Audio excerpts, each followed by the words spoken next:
আহ্বান জানাচ্ছি পাবনা ক্যাডেট কলেজের পক্ষ দলের বিতর্কে ক্যাডেট রাকিবকে।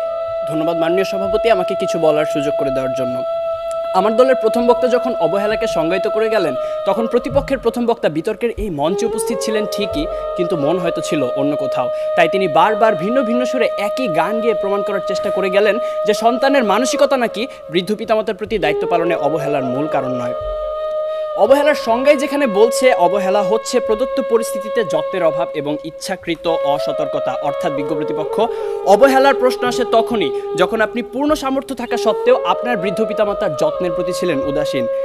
যে ছেলেটি শুধুমাত্র টাকার অভাবে বৃদ্ধ মায়ের চিকিৎসা করাতে পারছে না, সে কিন্তু আজকের বিতর্কের বাইরের বিষয় বিজ্ঞ প্রতিপক্ষ, কারণ সে চেষ্টা করেও পরিস্থিতির শিকার।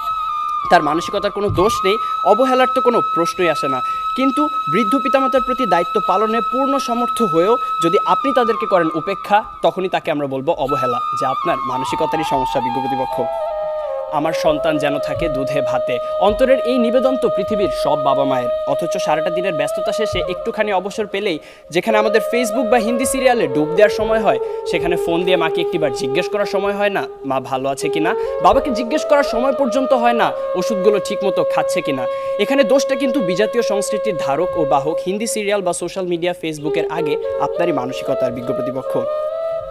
একজন সুস্থ মানুষ সর্বোচ্চ 45 ডেল একক পর্যন্ত ব্যথার সম্মুখীন হতে পারে, আর সন্তান জন্মদানের সময় আমাদের মায়েরা যে পরিমাণ ব্যথার সম্মুখীন হন তা 57 ডেল এর কিছু বেশি, যা একজন সুস্থ স্বাভাবিক মানুষকে প্রয়োগ করা হলে অনায়াসে তার 20টি হাড় ভেঙে যাবে।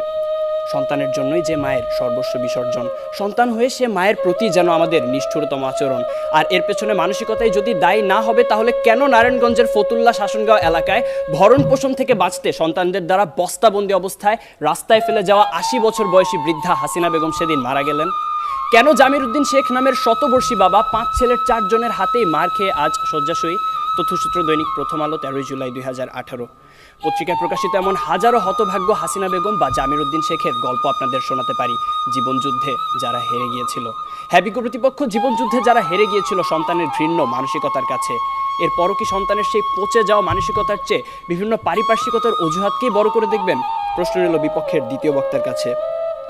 প্রতিপক্ষের প্রথম বক্তা বলে গেলেন যে সন্তানেরা নাকি এখন সময়ই পাচ্ছে না তার বাবা মার সাথে ব্যয় করার, অর্থাৎ ব্যস্ততার কারণে তারা সময় দিতে পারছে না তাদের বাবা মাকে। আসলে সত্যি কথা বলতে জানেন কি বিজ্ঞ প্রতিপক্ষ, এই পৃথিবীতে সময়ের অভাব বলে কিছু নেই, সব কিছুই নির্ভর করে আপনার প্রাধান্যের উপর। তাই দিন শেষে আপনার প্রাধান্য যদি পিতামাতা না হয়ে হয় ডিজনি প্লাস বা নেটফ্লিক্স, মানসিকতার দিকে আঙুল তো উঠবেই। মাননীয় সভাপতি, প্রতিপক্ষের প্রথম বক্তার বক্তব্য থেকে এটাই পরিষ্কার যে তারা মানসিকতা নয় বরং সন্তানের সুশিক্ষার অভাবকেই দায়ী করে গেলেন, যার কারণে প্রভাবিত হচ্ছে মানসিকতা। মাননীয় সভাপতি, কোনো কিছুই তো আপনা আপনি দূষিত হয় না। এখন কেউ যদি ধূমপান করে বলে যে সিগারেটে থাকা নিকোটিনের কারণে তিনি ক্যান্সারে আক্রান্ত হয়েছেন, এখানে ধূমপানের কোনো দোষ নেই, তাহলে বিষয়টি কি নিতান্তই হাস্যকর নয় বিজ্ঞ প্রতিপক্ষ? তাই আজ বুঝেই হোক আর না বুঝেই হোক, আপনারা কিন্তু বৃদ্ধ পিতামাতার প্রতি দায়িত্ব পালনের অবহেলার মূল কারণ হিসেবে সেই মানসিকতাকেই দায়ী করে গেলেন। ধন্যবাদ আমাদের সাথে একমত পোষণ করার জন্য। প্রতিপক্ষের প্রথম বক্তার মতে বর্তমান সমাজে বাবা মায়ের মধ্যকার অশান্তি, ঝগড়া ইত্যাদি দেখে অবহেলায় একটি বড় হওয়া একটি সন্তান তো সেগুলোই শিখবে। কিন্তু বিজ্ঞ প্রতিপক্ষ, একই পরিবারে বেড়ে ওঠা 2টি সন্তানের মধ্যে যখন এক ভাই হয় সমাজে উচ্চ প্রতিষ্ঠিত আর আরেক ভাই হয় মাদকাসক্ত বেকার, তখন আপনি কি বলতে চাইছেন যে তাদের বাবা মা তাদের দুরকম শিক্ষা দিয়েছে? অর্থাৎ আমি এটাই বোঝাতে চাইছি যে পরিস্থিতি যেমনই হোক না কেন, ভালো মন্দের বিচার করার মানসিকতা বা বিবেক সে তো আপনারই হাতে।